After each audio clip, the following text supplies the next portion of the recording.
Hello बच्चों, let's read this question. The question says which among the following statement is or are correct. Option A दिया हमारे पास E not दिया हुआ है, A N plus से ए का जो नेगेटिव है H plus will be reduced to H2 by the element A. Option B है हमारे पास compounds of zinc, sodium, magnesium are reduced by hydrogen whereas those of noble metals copper, silver and gold are not reducible. Option C है हमारे पास if E naught A N plus A is positive, A N plus will be reduced to A by hydrogen. Option D है हमारे पास जो हमारे पास cell दिया है will be spontaneous if E not Mn plus M is negative.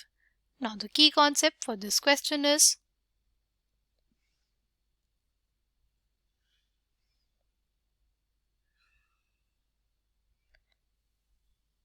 reduction potential. Reduction potential क्या होता है हमारे पास? Reduction potential is basically the tendency of a species to get reduced.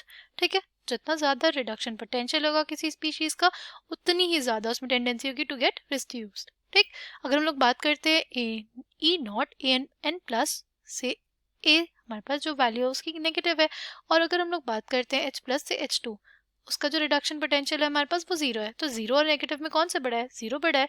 इस वजह से हमारे पास जो H प्लस होगा will be reduced to hydrogen by element A. ठीक, उसके अंदर ज़्यादा टेंडेंसी होगी टू गेट रिड्यूस्ड. ठीक, अगर हम लोग बात करते हैं ऑप्शन सी की, तो ऑप्शन सी में हमारे पास दिया हुआ है क्या? ऑप्शन सी में हमारे पास दिया हुआ है कि ई नॉट ए एन प्लस से ए हमारे पास जो है वो पॉजिटिव है और A N plus will be reduced to A by hydrogen. ठीक, तो हमारे पास उस केस में क्या हो जाएगा हमारा? उस केस में ना हमारे पास कौन कौन सी क्वांटिटी बड़ी होगी? ऑब्वियसली जो हमारे पास पॉजिटिव वाली क्वांटिटी है वो बड़ी होगी, यानी हमारे पास जो रिडक्शन होगा, रिडक्शन किसका होगा? रिडक्शन होगा हमारे ए का. ठीक, तो ऑप्शन सी जो है वो भी हमारे पास करेक्ट हो जाएगा कि A N plus will be reduce to A by hydrogen. Option A और ऑप्शन सी हमारे पास करेक्ट है इस क्वेश्चन के लिए.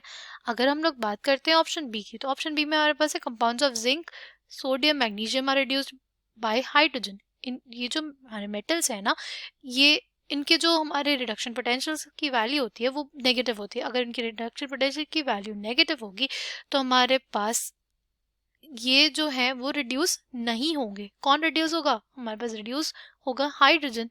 ठीक है, और अगर हम बात करते हैं नोबल मेटल्स की, उनके जो रिडक्शन पोटेंशियल की वैल्यू होती है ना वो हमारे पास पॉजिटिव होती है, यानी हमारे पास मेटल का रिडक्शन होगा और ना कि हाइड्रोजन का. तो हमारे पास जो स्टेटमेंट बी है ना, ऑप्शन बी में जो स्टेटमेंट है वो हमारे पास गलत हो जाएगा.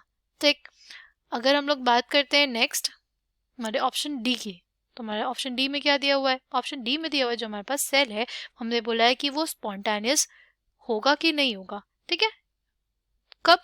जब हमारे पास E naught M N N plus से एम हमारे पास क्या दिया हुआ?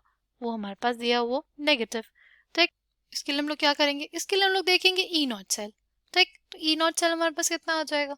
सी, ई नॉट सेल बेसिकली हमारे पास होता है E naught of cathode minus E naught of anode. Cathode और एनोड का हम लोग यहाँ पे क्या यूज करेंगे? यहाँ पे यूज करेंगे उनके रिडक्शन पोटेंशियल्स. ठीक, कैथोड पे हमारे पास क्या होगा? रिडक्शन होगा, और हमारे पास एनोड पे क्या होता है? एनोड पे हमारे पास होता है ऑक्सीडेशन. अगर देखें इसमें हमारे पास जो हमारा एनोड है वो कौन सा है? हमारा मेटल वाला, और जो कैथोड है वो हमारे पास क्या है? वो हमारे पास हाइड्रोजन है. तो हाइड्रोजन का हमने लिख दिया E naught 0 volt minus minus of, suppose हम लोग x वोल्ट ले लेते हैं वैल्यू, तो क्या आ जाएगा? ओवरऑल, ओवरऑल हमारे पास आ रहा है x वोल्ट. अगर हमारे पास जो ई नॉट सेल जो होता है वो पॉजिटिव क्वांटिटी आती है तो हमारे पास जो रिएक्शन होती है वो क्या होती है? स्पॉन्टेनियस होती है. ठीक, इसलिए हमारे पास इस क्वेश्चन के करेक्ट आंसर्स क्या हो जाएंगे? वो हो जाएगा ऑप्शन ए, ऑप्शन सी और ऑप्शन डी.